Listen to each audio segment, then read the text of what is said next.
지난 한 주간은 사순절 기간이라 더 예수님을 묵상하면서 그렇게 보내려고 그렇게 노력을 했는데 자꾸 이세돌 그 구단이 자꾸 방해를 해갖고서 이번에 한 주간 이세돌이 컴퓨터하고 싸우는 그런 한 주간이었던 것 같아요. 어제 다행히 컴퓨터를 이기고 1승을 해갖고서 인간의 체면을 조금 살렸던 것 같아요. 우리 앞으로 컴퓨터가 우리의 친구가 될런지 적이 될런지 모르겠어요. 앞으로 우리 컴퓨터와 잘 연합을 해서 사탕마귀하고 싸워야 되는데 나중에 사탕마귀가 컴퓨터를 자기 편으로 만들어서 우리를 대적하지 않도록 우리가 이 컴퓨터를 잘 관리를 해야 될 것 같아요. 이런 영어 이디엄이 있다고 해요. There are no atheists in foxhole. 참호 속에는 무신론자가 없다. 포탄이 막 쏟아지는 그런 참호 속에 죽음의 공포가 위협하는 그 전쟁터에서는 누구나 다 유신론자다. 하나님을 부른다라는 말입니다. 하나님 도와주세요. 하나님 살려주세요. 그래서 죽음의 위기에 처한 많은 사람들이 하나님을 만나는 그런 기회로 합니다. 마찬가지로 감옥 안에서 내일 모레 죽음을 앞둔 그 사형수들이 그 죽음을 눈앞에 두고서 감옥 안에서 주님을 영접하고 그리스도인이 되는 그런 이야기들을 종종 접하게 됩니다. 이 죽음의 위기는 하나님을 찾는 믿음의 기회가 되는 것입니다. 그러나 그 가운데서도 또 어떤 사람은 그런 위기 속에서도 끝까지 하나님을 부인하고 믿음을 거절하다가 인생을 비참하게 마무리하는 그런 사람들도 없지 않아 있는 것입니다. 오늘 본문에 등장하는 갈보리 언덕 위에 예수님 양 옆에 매달려 있던 두 명의 강도는 바로 그런 두 가지 그 대조되는 그 유형의 케이스라고 볼 수가 있을 것입니다. 예수님이 십자가에 달리셨을 때 두 명의 강도가 함께 갈보리 언덕 위에 이렇게 나란히 매달려 있었습니다. 교회 전설에 의하면은 그 두 명의 강도의 이름은 한 사람은 나이스마스, 또 다른 한 사람은 가이스마스라는 그런 이름, 서로에게 가까운 친척이었다고 합니다. 마태복음과 마가복음에 보니까 이들을 표현하기를 행악자라고 이렇게 하였어요. 행악자, 악을 행하는 사람, 악을 행했던 사람이라는 표현입니다. 이들은 함께 법정에서 재판을 받았고 또 사형 선고를 받아서 골고다 언덕 위 예수님의 십자가 양옆으로 그렇게 매달리게 되었습니다. 마태복음 27장에 보시면은 44절에 한번 넘어가 보겠어요. 함께 십자가에 못 박힌 강도들도 이와 같이 욕하였더라. 그들은 둘 다 처음에 예수님을 함께 비방하며 함께 욕을 했어요. 이 두 사람은 너무나 비슷한 인생을 살다가 비슷한 사건을 겪고 비슷한 죽음 앞에 놓여 있었습니다. 그리고 그렇게 사라질 그런 운명이었는데 어느 한순간 이 둘의 운명은 마치 동이 서에서 먼 것처럼 그렇게 서로를 멀리 갈라놓는 그런 사건이 발생하게 된 것입니다. 곧 두 명 중에 한 명의 그 마음이 변화가 일어났습니다. 조금 전까지만 해도 그렇게 예수님을 함께 비방하고 조롱했던 그런 입술로 이제는 예수님을 한 사람이 변호하기 시작합니다. 그리고 예수님에게 도움을 요청하고 구원을 약속을 받게 됩니다. 또 그 다른 강도는 끝까지 예수님을 비방하고 조롱하다가 죽어갑니다. 그래서 오늘 보면 39절을 한번 보세요. 달린 행악자 중 하나는 비방하여 이르되 네가 그리스도가 아니냐, 너와 우리를 구원하라. 이 강도는 예수님을 비방하고 끝까지 조롱했습니다. 그런데 또 다른 강도는 180도 달라진 모습으로 예수님께 말을 겁니다. 42절을 보시면은 이르되 예수여 당신의 나라에 임하실 때 나를 기억하소서. 이때 예수님께서는 어떤 약속을 하십니까? 예수께서 이르시되 내가 진실로 내게 이르노니 오늘 네가 나와 함께 낙원에 있으리라. 그 강도에게 예수님이 구원을 약속하신 것입니다. 오늘 이 시간은 우리 인류 역사상 가장 극적인 순간, 예수님이 온 인류를 위해서 십자가에 매달리시는 그 순간에, 그 마지막 순간 예수님을 만남으로 인해서 구원받은 한 강도의 이야기를 통해서 구원이란 과연 무엇인가를 한번 잠시 묵상해 보려고 합니다. 먼저 구원의 조건은 무엇입니까? 이 강도를 통해서 볼 때 구원의 조건은 그가 뭔가를 했기 때문에, 무언가 선행을 했기 때문에 이뤄진 것이 아님이 분명합니다. 이 성경은 이 사람이 행악자였다고 말합니다. 악한 자였습니다. 그리고 그가 회개한 후에 예수님을 만나고서 어떤 착한 행실을 할 시간조차 없었어요. 곧바로 이제 운명했습니다. 예수님을 영접하자마자 죽어갔습니다. 그의 구원은 결코 선행으로 이루어진 것이 아닙니다. 물론 우리 그리스도인들은 예수님을 영접한 이후에 선행을 열심히 쌓아야 합니다. 주님이 가르치신 계명을 순종함으로 인해서 열매 맺는 삶을 우리가 살아가야 할 것입니다. 그것을 통해서 많은 불신자들이 우리로 예수님의 제자인 것을 보고 예수님을 믿도록, 예수님께 영광을 돌리도록 그렇게 해야 합니다.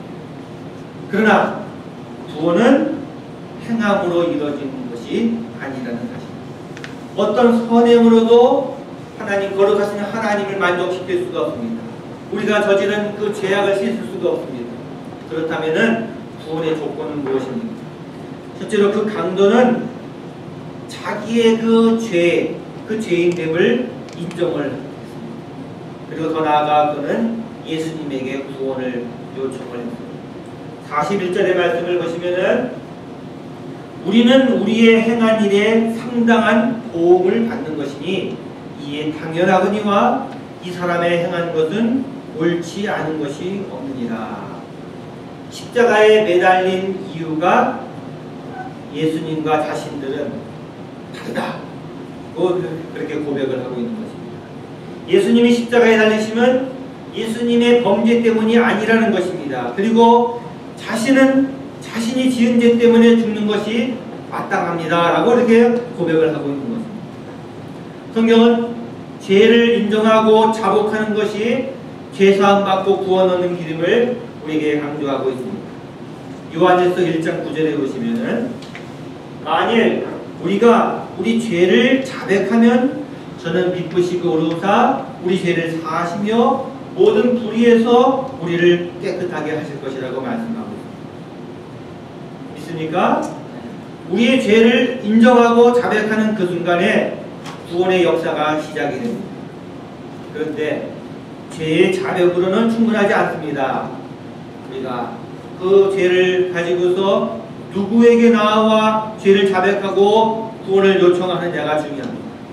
인간이 인간을 구원할 수가 없습니다. 오직 메시아만이, 하나님의 아들이신 예수님만이 인류를 구원하시고 심판하실 것이라고 성경은 우리에게 약속하고 있습니다.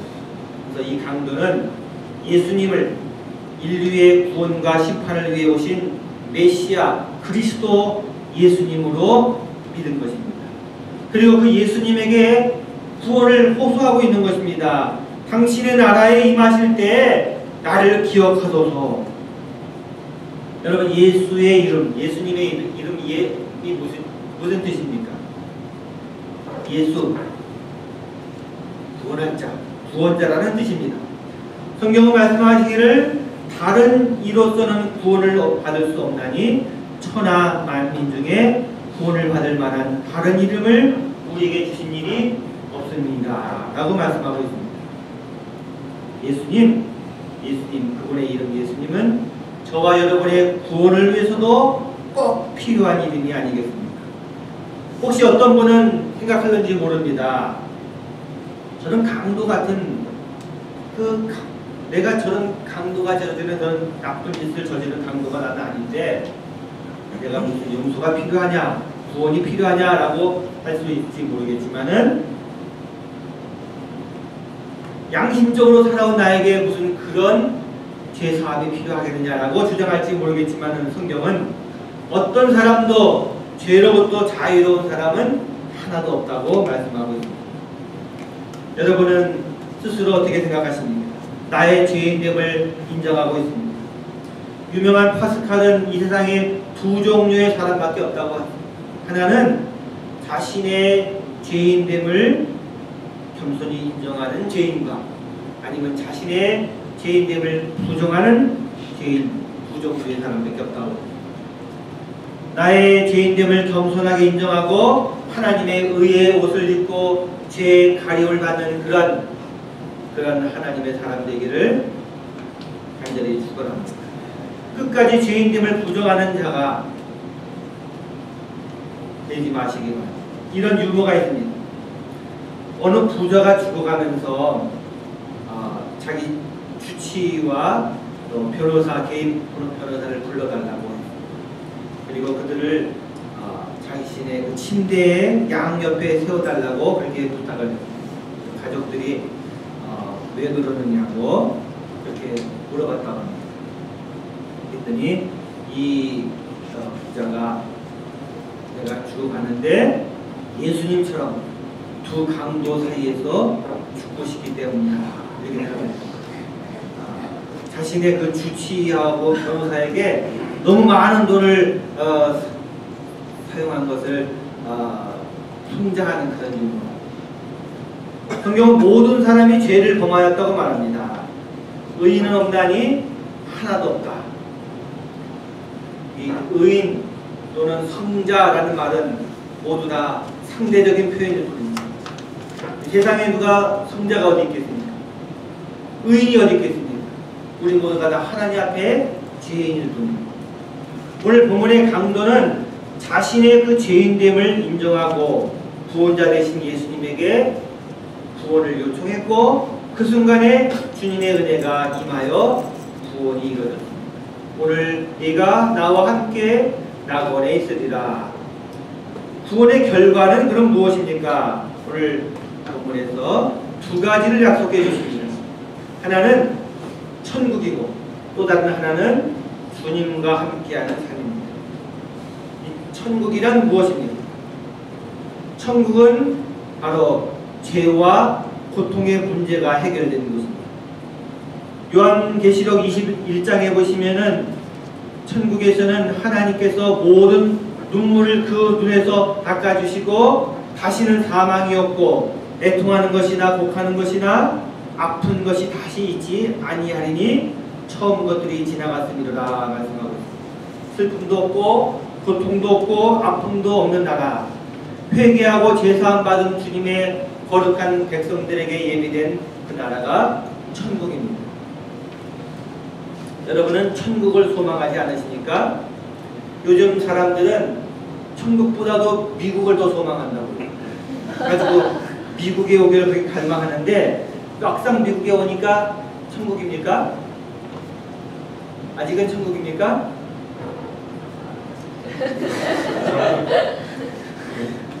우리는 미국을 꿈꾸는 사람이 아니라 천국을 소망하는 사람. 낙원을 유토피아라고 하죠. 유토피아라고 하는데 무슨 뜻입니까? 유는 없다라는 뜻입니다. 토피아는 장소라는 뜻입니다. 장소가 없다. 유토피아라는 것은 이 땅에 없다는 뜻입니다. 이 땅에서 찾아볼 수 없는 그런 장소가 유토피아입니다. 그래서 예수님은 그 낙원을 준비하시려고 저 영원한 곳으로 가시면서 우리에게 말씀하시기를 내가 너희를 위하여 처소를 예비하러 가노니 그 처소를 예비하면 내가 다시 와서 너희를 내게로 영접하여 나 있는 곳에 너희도 있게 하리라 라고 말씀하십니다. 예수님 우리를 천국으로 인도하시는 유일하신 분이십니다. 구원의 또 다른 결과는 바로 예수님과 함께하는 삶입니다. 예수님과 함께하는 삶이 바로 천국입니다.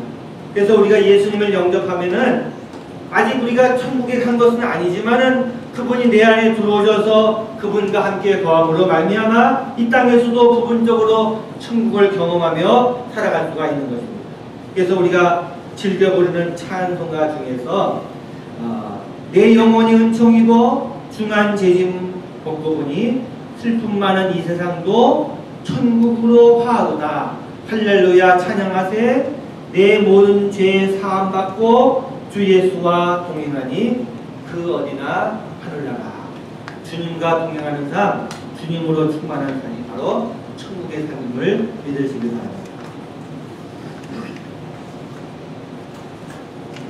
오늘 설교의 마지막으로 오래전 마치 오늘 본문의 그 강도처럼 죽음을 임박하게 남겨두고서 예수님을 극적으로 만난 이 강도처럼 그렇게 사형 언도를 받고서 그 직전에 예수님을 영접한 한 그 살인마가 있어요. 오래전에 도끼로 한 가족 6명을 살해했던 그런 살인마 이름이 뭐냐면은 고재봉. 여러분들 잘 모를 거예요.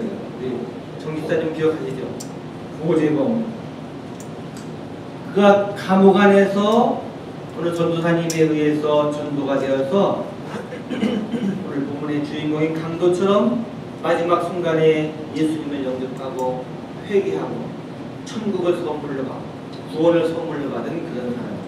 그가 남겨놓은 여러 가지 감옥 안에서 편지들이 여러 가지가 있는데 그 중에서 제가 찾은 편지 하나만 소개하도록 하면서 설교를 마치도록 합니다. 그가 자기의 친누님에게 보낸 편지. 누님, 이 편지가 누구를 통해 누님 손에 들어갈 수 있는지 궁금합니다만 그냥 쓰겠습니다. 누님이 재판정에서 울음을 터뜨렸을 때 제 마음은 갈기갈기 찢어지는 듯 했습니다. 누님이 울어서 사진 기자들이 달려갔기 때문에 제가 그때 소리를 질렀습니다. 누님 사진이 신문에 나가서는 안 되기 때문입니다. 누님은 이 세상을 살아나가야 하는데 고재봉 누이라고 알려지면 어떡하겠습니까? 그래서 사진을 못 찍게 하려고 제가 그랬던 것입니다. 누님, 저는 걱정이 됩니다. 누님도 그렇고 또 동생도 걱정이 됩니다. 저로 인해서 시집살이에 문제가 생길까봐 말입니다. 그러고 보니 저란 놈은 보통 나쁜 놈이 아닙니다. 사람만 죽인 게 아니라 형제와 친척을 절망시키고 수지 속에 몰아넣은 장본인입니다. 누님, 저는 원한만 갚으면 된다고 생각했지 다른 것은 꿈에도 생각해보지 않았습니다. 그 사람을 죽이고 나만 죽으면 그만이라는 생각만 했었기에 그런 끔찍한 일이 벌어진 것입니다. 누님, 아무래도 제게는 귀신이 들렸던 것 같습니다. 그렇지 않고는 그렇게까지 제가 할 수는 없었을 것입니다. 친척을 생각을 하면 붙잡히지 말고 자살을 했으면 더 좋았으리라는 그런 생각도 해봤습니다. 그러나 모두 지나간 이야기입니다. 누님 동네에 교회가 있지요. 교회가 있으면 누님 꼭 다니세요. 저는 요즘 매일 성경을 읽고 있는데 큰 힘을 얻고 있습니다. 저는 매일매일 내가 죽인 그 이중령님의 일가를 위해서 참회하며 기도하고 있습니다. 그리고 죄를 회개하고 있습니다.